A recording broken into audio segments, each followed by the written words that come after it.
Cette priorité pour les hôpitaux français, la lutte contre les maladies nosocomiales, à l'origine de plus de 4000 décès par an. Aujourd'hui, le meilleur rempart contre ces germes, c'est le cuivre, un métal qui coûte très cher.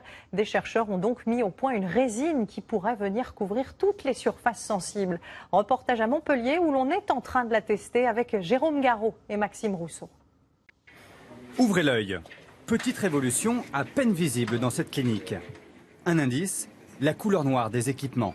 Cet établissement passe à l'âge du cuivre.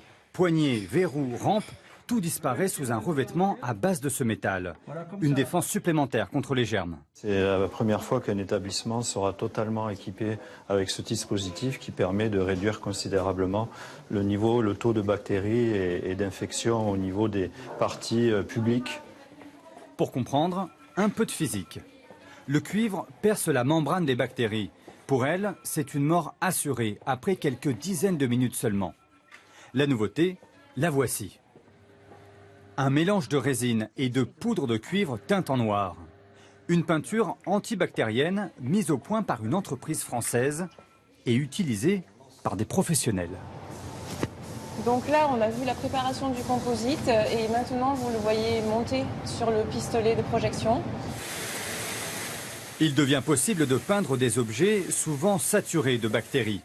Les stylos des infirmiers, par exemple, les télécommandes, voire les souris d'ordinateur.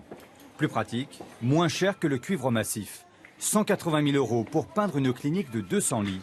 Et très efficace, nous assure le directeur. Quand on parle de colonies de bactéries, on parle en millions, dizaines de millions d'unités. Nous, on réduit ces chiffres-là à quelques dizaines, voire à zéro, ça nous est arrivé sur certains échantillonnages. Alors, solution miracle, le cuivre. Ce chirurgien pilote la lutte contre les infections dans son hôpital, à Paris.